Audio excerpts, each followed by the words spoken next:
All of you. पुनः आपका doctor Rajesh Khadwani, assistant professor government law college Bhilwara के द्वारा आपका स्वागत किया जा रहा है।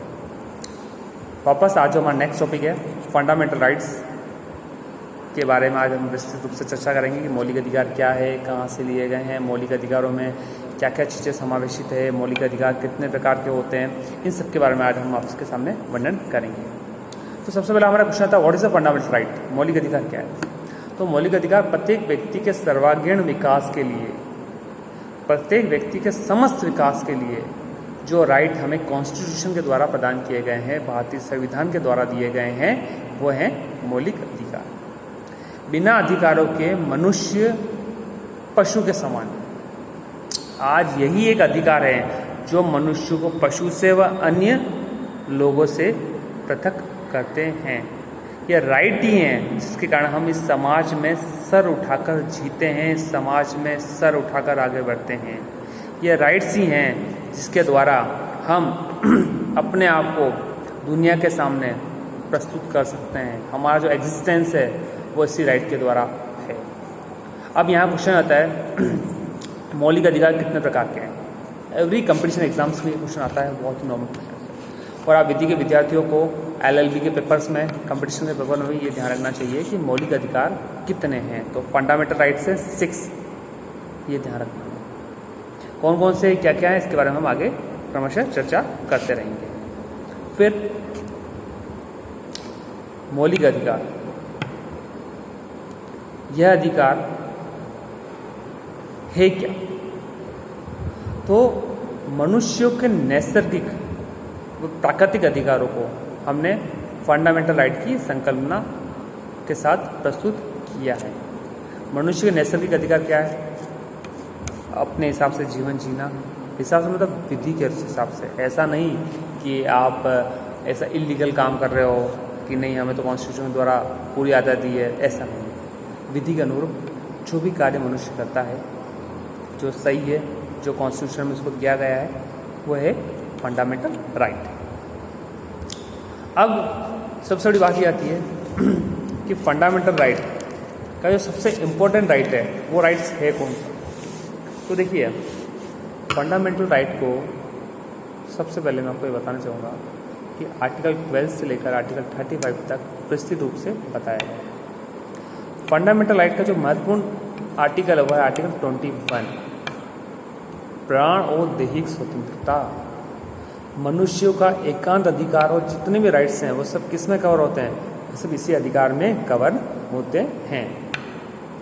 और ये फंडामेंटल राइट मनुष्य के सारभूत अधिकार है। एसेंशियल तो है ही है बट सारभूत राइट भी हैं जिसके बिना मनुष्य अपनी कल्पना नहीं कर सकता है। सब ने मौलिक अधिकारों की अपनी अपनी तरफ से डेफिनेशन दी है। एक गोपालनवाद में न्यायाधीश पतंजलि जी ने भारतीय जनता ने संवैधानिक को स्वीकार किया है, संविधान को स्वीकार किया है, संविधान की जितनी ये बातें हैं उसको स्वीकार किया है। संविधान के द्वारा उनको राइट्स प्रदान किए गए हैं, संविधान के द्वारा उनको मौलिक कर्तव्य प्रदान किए गए। तो इंडियन कॉन्स्टिट्यूशन में जो भी बातें हैं उन सबको भारतीय जनता द्वारा स्वीकार किया गया है। अब हम आते हैं राइट्स की। सबसे पहला आर्टिकल आता है फंडामेंटल राइट्स में आर्टिकल 12 क्या है? स्टेट। What is state? राज्य क्या है? तो राज्य भारत सरकार प्लस संसद, राज्य सरकार प्लस राज्य विधानमंडल, स्थानीय प्राधिकारी व अन्य अधिकारी, ये सब मिलकर राज्य बनता है। अब देखिए बहुत ही इंपॉर्टेंट चीज़ है, राज्य का मतलब जितनी भी गवर्नमेंट बॉडी है वो है राज्य। देखिए यहाँ एक क्वेश्चन मैं आपसे ये करता हूँ कि जो राज्य है यानी राज्य हमारे प्रोटेक्शन के लिए, हमारी सहायता के लिए कार्य करता है, ठीक है। राज्य यदि कोई ऐसा कानून बनाएगा जो फंडामेंटल राइट के विपरीत है, ये संविधान के विपरीत है, तो वो जो राइट्स होंगे वो क्या होंगे? Null and void. अगर मैं आपसे ये कहूँ कि फंडामेंटल राइट आपको किसके अगेंस्ट में या किसके प्रोटेक्शन, किसके अगेंस्ट में, किसके विरुद्ध प्रोटेक्ट किए गए हैं, तो राज्य के विरुद्ध। देखिए संविधान किसके द्वारा दिए गए हैं, फंडामेंटल राइट किसके द्वारा दिए गए हैं, फंडामेंटल राइट दिए गए हैं संविधान के द्वारा। इन अधिकारों का जो भी उल्लंघन करेगा, वो स्टेट हो, गवर्नमेंट बॉडी हो, कोई भी हो, तो उसके खिलाफ हमें प्रोटेक्शन प्रदान किया गया है। तो आर्टिकल 12 की जो समरी है, वो समरी हमें यही बताई है। इसमें बहुत सारे केसेस आए, जैसे विद्युत मंडल वाले, यूनिवर्सिटी वाले, राज्य बोर्ड वाले, खादी ग्राम उद्योग वाले, NCERT, NCERT, ONGC, है ना, नगर निगम, नगर पालिका, ये जितने भी केसेस आए हैं आर्टिकल 12 में, वो सब केस क्या बताते हैं, वो सब केस यही बताते हैं कि यदि कोई भी गवर्नमेंट बॉडी, कोई भी गवर्नमेंट संस्था, कोई भी गवर्नमेंट व्यक्ति यदि इन फंडामेंटल राइट को उल्लंघन करेगा तो वो क्या होगा, नल एंड वॉइड। क्योंकि आर्टिकल 12 सबसे पहले हमें राज्य का कॉन्सेप्ट क्लियर करता है कि राज्य है क्या। तो राज्य जो मैंने आपको बताया वो इन 4 चीज़ों से मिलकर बनता है, भारत सरकार प्लस संसद, राज्य सरकार प्लस राज्य विधानमंडल, स्थानीय प्राधिकारी और अन्य अधिकृत, इन चारों से मिलकर स्टेट बनता है। तो अलग अलग पार्ट में अलग अलग चीज़ों को स्पष्ट रूप से बताया है कि राज्य में क्या क्या सम्मिलित है और राज्य में क्या क्या सम्मिलित नहीं है। अब एक जगह हाँ ये क्वेश्चन ज़रूर आता है कि क्या राज्य जो है, जो कार्य करता है, उसके विरुद्ध तो व्यक्तियों को राइट मिले हुए हैं, क्या कोई पर्सनल व्यक्तियों के कार्यों के विरुद्ध क्या फंडामेंटल राइट्स का अधिकार दिए गए हैं क्या? जैसे कोई पर्सनल संस्थाएं हैं, जैसे स्कूल पर्सनल है, कॉलेज पर्सनल है, जो भी है, उनके विरुद्ध दिए गए हैं क्या?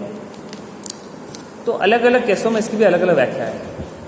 क्या प्राइवेट व्यक्ति के विरुद्ध हमें फंडामेंटल राइट का प्रयोग करने का राइट्स है? देखो फंडामेंटल राइट्स का प्रयोग करने का अधिकार तो हमें सबके खिलाफ, सबके विरुद्ध है। अगर कोई भी हमारे मौलिक अधिकारों का हनन करता है, लेकिन कोई प्राइवेट संस्था यदि हमारे मौलिक अधिकारों का उल्लंघन करती है तो उसके लिए क्या प्रोविजन दिया गया है? ये सबसे इम्पोर्टेंट सोचने वाली और महत्वपूर्ण बात है, जिसको हम आगे जब टॉपिक पढ़ते जाएंगे तो उसको मैं आपको एक कॉन्सेप्ट से क्लियर करूँगा। इसके लिए आपको क्या है, जितने भी यूट्यूब के माध्यम से हम लेक्चर लोड कर रहे हैं उसको आपको एक ध्यान से समझना है और सोचना है। और कोई क्वेश्चंस है तो आप क्वेश्चंस कमेंट बॉक्स में आप डाल सकते हैं, ताकि उसकी क्वेरीज जो है उसका भी हम सॉल्यूशन कर सकें। अब जो मैंने आपको राज्य शब्द की परिभाषा बताई, इसमें आपको शायद कोई कन्फ्यूजन नहीं रहा है। देखिए अब आपके मन में क्वेश्चन उठ रहा होगा कि राज्य में कार्यपालिका आ गई, व्यवस्थापिका आ गई, तो क्या न्यायपालिका जो है वो भी राज्य के अंतर्गत आती है क्या? तो नहीं, न्यायपालिका को हम राज्य के अंतर्गत नहीं ले सकते, क्योंकि न्यायपालिका जो स्वयं फंडामेंटल राइट को प्रोटेक्ट करने का एक तरीका है, एक संस्था है जिसके द्वारा फंडामेंटल राइट को प्रोटेक्ट किया जा सकता है। यदि कोई भी फंडामेंटल राइट मौलिक अधिकारों का विपरीत होंगे तो क्या होगा, वो नल एंड वॉइड घोषित हों। तो न्यायपालिका को हमने राज्य के अंतर्गत नहीं लिया है। Naresh versus state of Maharashtra में ये साफ बताया गया है।